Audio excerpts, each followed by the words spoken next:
To be told that your liver is fat, I mean, I've been fat my whole life, but nobody's ever called my liver fat.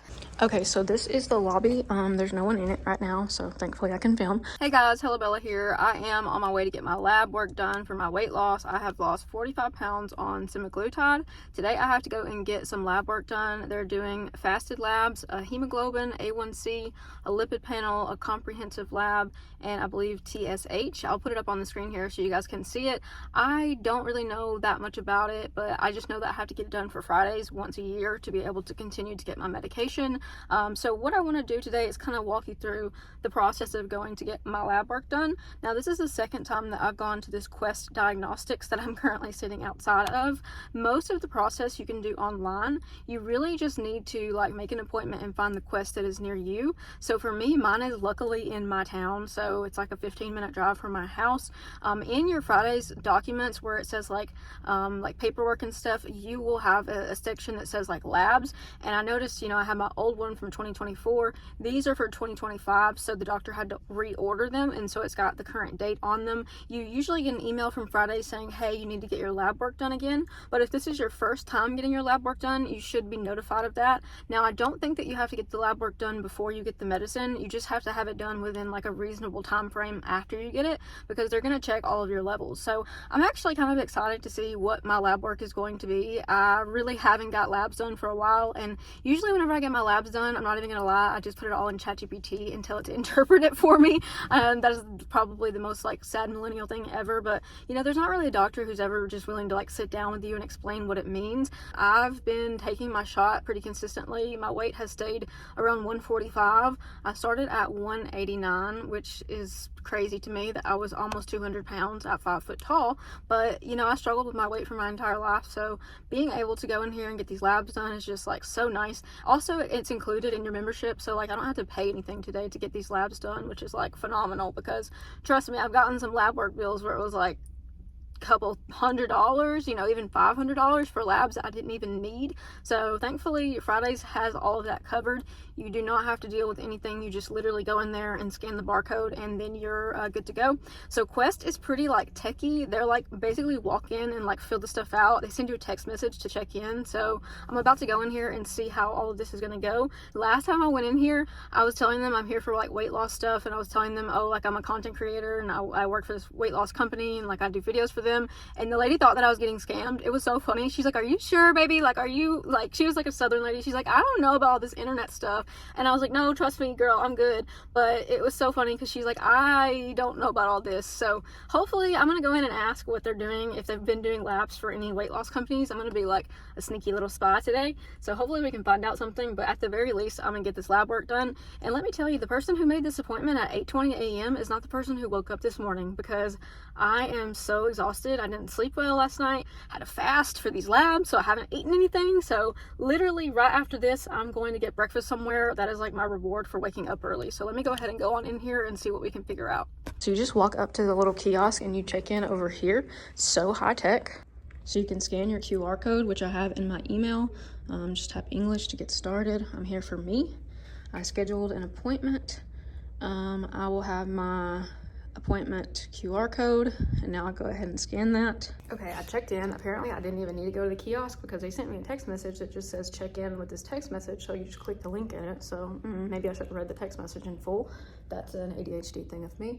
I am not really nervous about getting my blood drawn. I really just, it doesn't bother me. I just don't look at it, like I look away. I am a little bit concerned because it's fasting. I usually try to eat something before I get my blood drawn, so we're gonna eat right after this so we don't crash out. Knowing is the first step. At Quest Diagnostics, we're the experts, providing you and your doctors with the information to keep you at your healthiest. All right, here's what we're working with. Just gotta sit down and get to it. The company that I partner with is they run all their labs through here. So I got my blood drawn. My appointment was at 8:20 and I'm leaving at 8:27. If that tells you how efficient Quest Labs is. I am going to go break my fast now with some breakfast. She was like, are you gonna pass out? And I was like, no, I'm not a passer outer. And I was like, I just don't look at it. I look away, but it helps to have somebody who's good at drawing blood. She said she's been doing it for 14 years. You don't want to get the new guy. Alright guys, I got my lab work back and I'm going to share it with you because what's better than oversharing on the internet. So I want to talk about what some of the labs mean, and this is the end of 2025, so I feel like this is as good a time as ever to get a measure of where I'm at. Okay, so for my blood sugar, I did have to do these labs fasted. Make your appointment early in the morning if you don't want to suffer. So I had a hemoglobin A1C of 5.1. If you're at 5.8 to 6.4, you're considered pre-diabetic or insulin resistant. So mine was 5.1%, so I'm happy with that. My glucose was 87, so normal fasting range. It's pretty stable. I've always wondered about my blood sugar because both of my grandmas were diabetic, and I felt that whole like crashing feeling my whole life, but thankfully that's kind of regulated a little bit better since I've been on the GLP-1. So for my heart, my total cholesterol was 180. My HDL cholesterol was 64. Triglycerides were 58. The LDL, which is considered like your bad cholesterol, I guess, was 102, and it says it should be under 100. So I'm not too high, but I do need to kind of look at what I'm eating and kind of pay a little bit better attention. To be honest with you guys, after dealing with my breakup, I've been eating a lot of junk, like processed food, easy to eat food, just food that doesn't require a lot of prep. So I could totally see how my cholesterol could be a little bit high. So that is something for me to work on in 2026. So my non-HDL cholesterol was 116, so it's under 130, which means that that's good. The LDL is the only thing that I really need to keep a watch on, so maybe I'll look into some lower cholesterol meals and meal prep ideas. My kidney and liver function was good, which I was happy about because about 3 years ago, I got some tests done and I had a fatty liver, and I was like 29, and I was like, oh my God, like to be told that your liver is fat. I mean, I've been fat my whole life, but nobody's ever called my liver fat. So I'm happy to say that seems to be in better shape now. It probably has a lot less work to do since I'm not carrying around 45 extra pounds. My thyroid, a normal range is 0.4 to 4.5, and my measure was 3.74. So I'm actually in the normal range for that. A lot of times you'll hear with women who have chronic issues, they'll say like, oh, get your thyroid checked, but it does affect like fatigue, your sleep, mood swings, and it seems like mine is pretty good. So that's good to know, I guess. Some of the things that I really liked about getting my labs done from Fridays is it literally came back in 3 days, and it was so simple to do. That is included in your membership too. So you don't have to pay extra to get the lab work done. You just show up to the Quest Labs and they do it for you. So that's kind of nice. I do have a code Bella, if you want to get $100 off your first month with Fridays. That is my telehealth provider that I get my GLP-1 medication from. But it's kind of cool. They do, like, I was a little bit like, oh, I have to go get these labs. Like, it just felt like another thing I have to do, checking off my list. But to be honest, I really am glad that I did it because it's a measure of success that I hadn't seen. I see the scale, and to be honest with you, this year, the scale has pretty much been about the same. I'm ranging between 140 and 150, usually hovering more at 145, 146. And this breakup scared me a lot because I was eating stuff that is just not. I was also drinking, to be quite frank with you. I mean, I wasn't like binge drinking, but I was drinking like I don't really drink anymore. Like I'm always like I'm too old for that. You know, usually when I drink, I feel bad afterwards. I have like poor sleep. Then the next day I'm tired and I get anxiety from it. So I really hadn't been drinking much, but I did drink more often after the breakup. So that's kind of leveled off. I mean, and I'm not saying like binge drinking. I would really drink like two or three beers, but like it was kind of like that's not normal for me. And that's also like probably 500 extra calories. So I am happy to say that I'm not doing that anymore. I'm doing much better. I'm back on my Coke Zero, which is like its own vice, but it's not nearly as detrimental to my health. Pretty much before I was on a GLP-1, I would feel a lot of like just grogginess, brain fog, afternoon like slump, like absolutely not being able to finish my day. And all of that has really leveled out since I've started taking Semaglutide, which I take it once a week, and I have definitely not been as consistent as I should be. I've kind of like missed doses or like taken too long in between doses, but overall, I've still tried to say like, okay, your weight loss is something that you did for you. You need to maintain that at all costs, girl. And so I just went and got some like healthy groceries, I guess you could say, which means there ain't nothing to eat at my house right now. But you know, it's like I have to take care of me. Sometimes you have to like gentle parent yourself in a way that like okay, I know you don't really want to cook this, I know you don't want to meal prep, but like you really need to. So I'm trying to think more about the future, especially seeing like my grandmother go into a nursing home this year and my other grandmother dying this year. That's a lot. Like that's a lot for a person to think about, and especially in terms of like my mortality, seeing how they're both only in their early 70s. And so I've had one grandmother pass away, and then the other grandmother has gotten dementia really bad. And I don't know that it's not as a result of partly of their diet and their metabolic dysfunction. They're seeing more and more now that dementia and sugar, there's a link to that, like the amount of sugar that people consume. And I don't know, it's just like kind of scary to think about, like, I don't know what's going to get me, right? Like, you know, something's going to get you and you're going to have some kind of health problems in life, but my goodness, I just want to do all I can to prevent it if possible, because I don't want to be a person who can't play with their kids or their grandkids, or who gets winded when they're going upstairs, or a person who, you know, doesn't want to do something like taps out of an activity early because they're just too tired. I never want to be that again. I've been that before and it ain't fun. I remember going to Disney World when I was really fat and I had a miserable time. Who has a bad time at Disney World? A fat person. Like it is awful. If you're fat and you make it through Disney World, like you need your own like Medal of Honor, because it's not for the weak. I mean, even a fit person is absolutely exhausted by the end of the day, but being fat and going to Disney, woof, would not wish that on anyone. I do want to sit down and think about my goals for 2026. To be honest, 2025 has just been a crap year for me. There's a lot that I could have done better, and I'm not going to beat myself up about it because I've maintained my weight loss, which is the biggest thing for me. I've kept the weight off.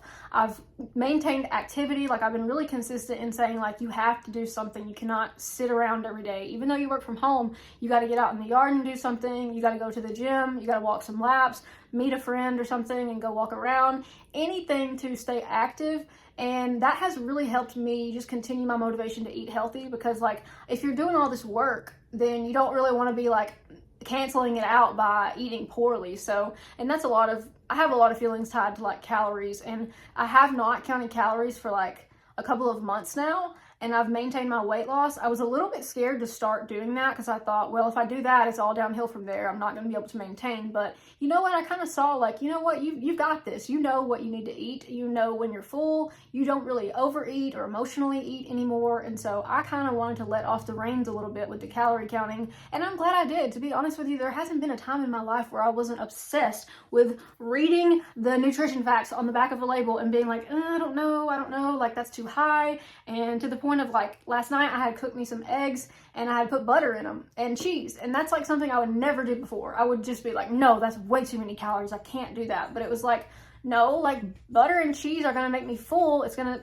like basically make me stay full for longer, and that way I don't wind up eating something later. So my mindset around food has really changed, and it continues to evolve, but I think I do need to think a little bit more about long-term goals when it comes to weight loss. And I had said I was going to do a body recomp this year, and this year has just sucked so bad. I have no excuse really, except for my life has been falling apart in pieces.